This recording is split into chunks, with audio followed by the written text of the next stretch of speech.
د کهانۍ په شروعات کې موږ د ایلیس په نوم ماشومه اینو. دا هره شپه د یری خوبونه اینی، خو د دې پلار هر وخت دې له د لاسه ورکوي او پامې بدلی. د دې نه بعد دو لندن ته لاړ شي. دا اوس د 19 کالو وي. د دې پلار مړ شوی. ایلیس د خپلې مور سره د لورډ سکوټ یو باغ ته پارټي له لاړه شي. دلته دې ته پته ولګي چې د لورډ سکوټ زوی همیش د دې سره واده کول غواړي، خو د ایلیس دې نه یې خوښ. ایلیس د همیش د مور سره خبرې کوي چې ناڅاپه هلته یو خرګوش ویني، کم به چې دی په خوبونو کې لیدو. اول خو د ایلیس یقین نه راځي ځکه چې دا خرګوش ورک شي. کله چې همیش دې ته د واده دپاره وایي نو ایلیس دته انکار وکړي او بیا ایلیس په هغه خرګوش پسې لاړه شي. نو دا خرګوش یو سوري ته غوځار شي او ایلیس هم دغه سوري ته غوځاره شي او د ډېر ښکته غورځېدو نه بعد دا یوې کمرې ته لاړه شي. هلته دا یوه چابي وموني او په دې چابي د کمرې د ټولو دروازو د کولاوالو کوشش کوي، خو دا دروازې نه کولاویږي بغیر د یوې وړې دروازې نه چې هغه کولاو شي. ایلیس په دې دروازې کې د ننوتو کوشش کوي خو نشي ننوتی. دا بیا هلته یو بوتل ویني چې له پاسه پې لیکلی شوي ما وسکه. ایلیس دا وسکي او د دې دسکو سره ایلیس وړه شي. وس دا چابي رااخلي خلاصې ورته نه رسي. بیا ایلیس د میز د لاندې کیک ویني چې لیکلی شوي پې ما اخوره. دا هم دغه شانې وکي. د دې سره ایلیس خپل زوړ حالت ته راشي، دا چابي راواخلي او د هغه بوتل نه ګوټ وکي.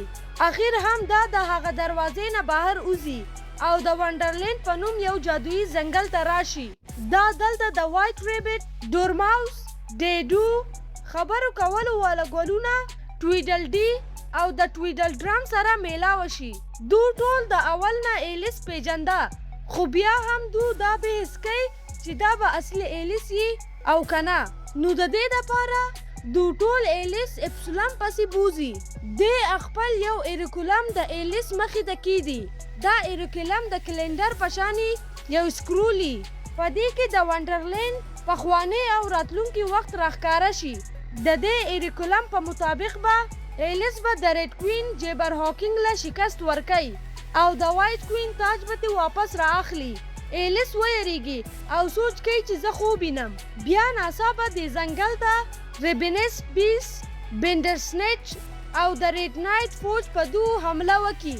د دې فوج مشر د نیو هارټ په نوم یو کس یي. دی د ریډ کوین ملګری یي. دا ټول د یری نه په منډو شي.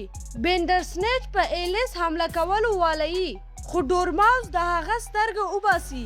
نو ایلیس د ټوین سره وتښتي. دلته نیو ته د اپسلم هغه ایریکولم میلاو شي او زر په کوین پسې لاړ شي. د ریډ کوین یوه پرنده ټوینز هم د ځان سره اوچت کی او ایلیس دغلته یوازې پاتې شي. ریډ کوین ډیره مغروره او ظالمه یي. د دې په هیڅ چا زړه نه سوځي. نیو هغه ایریکولم ریډ کوین له ورکي. نو دا ډله فورا د ایلیس د مړ کولو حکم ورکي.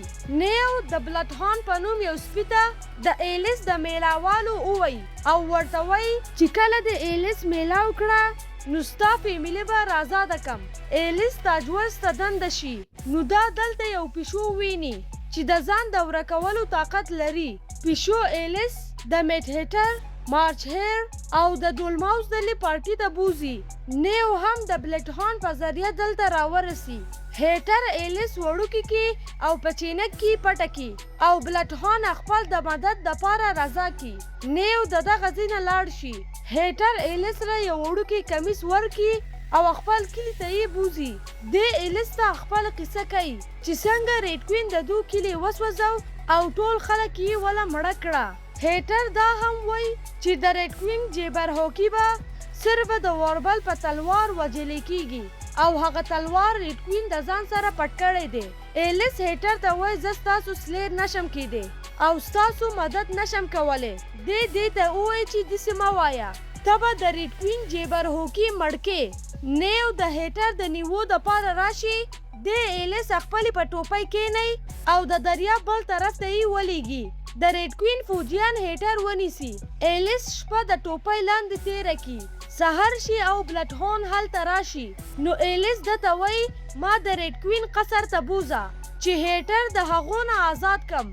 قصر ته دنده تلو دپاره ایلیس د تالاب په لاره ور روانه شي او په تالاب کې پرتو لاشونو باندې خیږي. دا ټول ریډ کوین وجلی. د دې نه بعد ایلیس یو سوري ته دنده لاړه شي. دلته ایلیس د خرګوش سره میلاوه شي. دې ایلیس له یو کیک ورکي او د دې د خوړو سره ایلیس ډیره غټه شي. ریډ کوین ایلیس ویني خو نه پیژني. ایلیس دې ته وایي ما ته ویلې شوي دي په دې قصر کې د غټو خلکو ډیر ښه استقبال کیږي نو ځکه زه دلته راغلی یم. ریډ کوین دا خپله میلمنه کی. ریډ کوین نیو ته د هیټر د راویستو ووایي.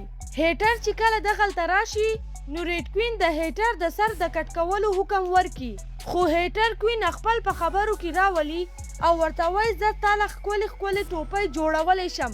نو دا هم هیټر په دغه کار ولګی. د دې نه بعد بلډ هان په وایټ کوین پسې راشي او د ایلیس د قصر د راتلو نه یې خبر کی.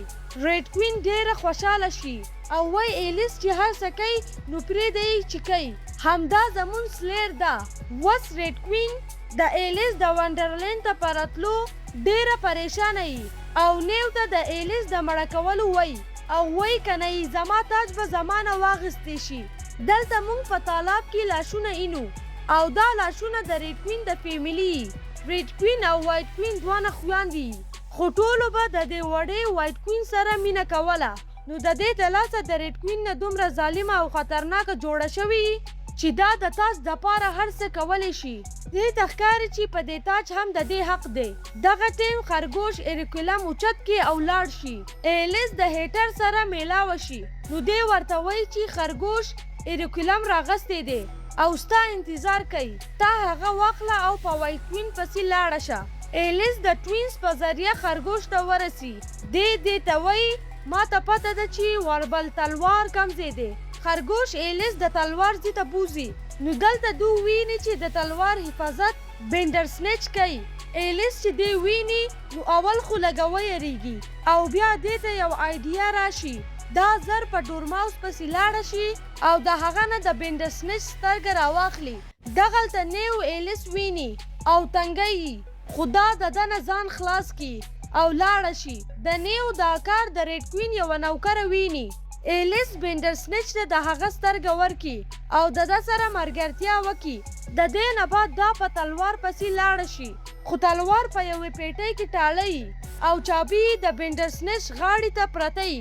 بینډر سنیچ په ایلیس حملې کولو دپاره روان شي نو ایلیس ده ته خپل د لاس زخم وښی نو بینډر سنیچ خفه شي. دې د ایلیس په زخم خپله ژبه راکاږي او د چابي اخیستو ته یې هم پرېږدي. ایلیس تلوار راواخلي او په هیټر پسې لاړه شي. دلته کوین ته د نیو د حرکت پته ولګي نو ډیره په قار شي او نیو راوغواړي خو نیو ټول انظام په ایلیس ولګي. دا چې دا خبرې واوري نو زر د ایلیس د مړه کولو حکم ورکي. نیو خپل د فوج سره په ایلیس پسې راشي نو ده ته پته ولګي چې همدا اصلي ایلیس ده کومه چې به د وایټ کوین سلین جوړیږي او ریډ کوین له به شکست ورکوي. نیو په ایلیس هم حمله کولو والوي نو هیټر او ډورماوس دې راونیسي او ایلیس ته د دغه ځای نه د تلو ووایي. بیا ټول فوجیان ایلیس راګیره کي او د دې سره د بچ کېدو لاره نه وي. نو بیا دغلته ټینډر سنیچ راشي او ټول فوج غزار کی. د ایلیس د وایټ کوین قصر ته بوزي. ایلیس چې قصر ته راورسي نو وایټ کوین له د هغې تلوار ورکي. وایټ کوین دې له څه دوایي ورکي او د سکو سره یې واپس خپل حالات ته راشي.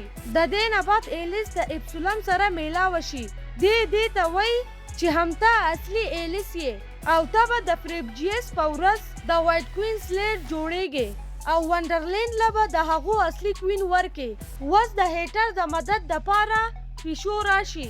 بله ورځ ریډ کوین د هیټر د سر د کټ کولو حکم ورکي او بیا د ده سر کټ کېدو ولوي چې ناڅاپه هیټر ورک شي او دو ته پته ولګي چې دا هیټر نه و یو پیشو و.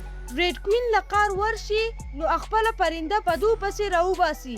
د دې پرندې غټې غټې وزرې هیټر، ټوینز، ډورماوس او د بلډ هان فیملي د ټولو نه ځان بچ کی.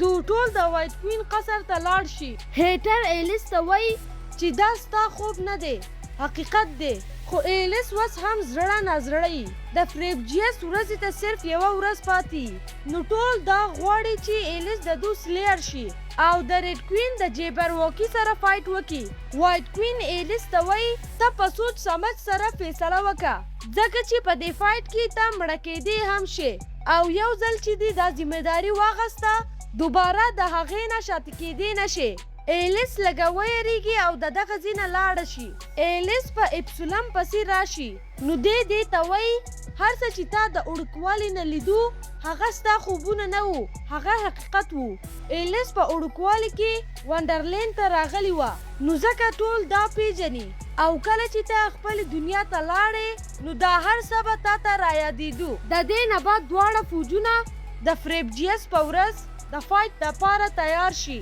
او د وایټ کوین فوج د ریډ کوین فوج پسې وتو ولوي وایټ کوین ته ښکاري کیدی شي چې دو خپل د سلیر نه بغیر راشي خو ایلیس د وسپنو په کپړو کې په تندر سنیچ ناستی او د تلوار سره دلته راشي دواړه فوجونه د جنگ میدان ته راشي وایټ کوین ریډ کوین د جنگ نه منع کوي خو دا د دې خبره نه مني او خپل جیبر هوکینګ د جنگ دپاره میدان ته راولي هیټر ایلیس ته په هر ناممکن کار د یقین کولو وایي ایلیس خپل د پلار نصیحت یې رایادوي او په هر ناممکنه کار یقین کولو سره فایټ سټارټ کی ایلیس په جیبر هوکینګ حمله وکړي او جبه دې کټ کی د دې سره جیبر هوکینګ له ډیر قار ورشي او د دواړو په منځ کې خطرناک فایټ شروع شي جیبر هوکي په ایلیس حمله کولو ولوي چې هیټر دې ویني او زخمی کی ایلیس په ټاور وخیږي ریډ کوین خپل فوج ته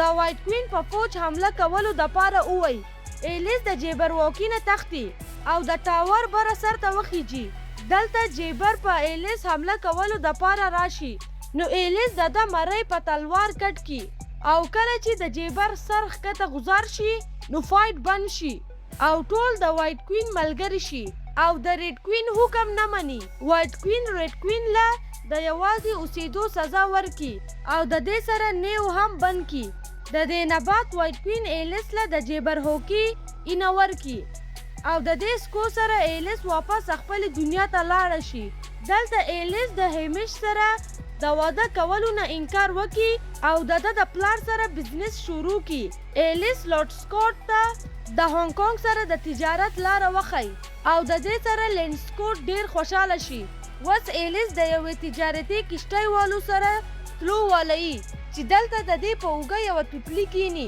دا اپسولم چې وس د توتلي په شکل بدل شوی ایلیس هم دته وخندي او د دې سره دا کهانی ختم شي کو ستاسو دا ویډیو خوښه شوې وي ویډیو لایک کړئ چینل سبسکرایب کړئ او خپلو دوستانو سره یې شریک کړئ د الله په امان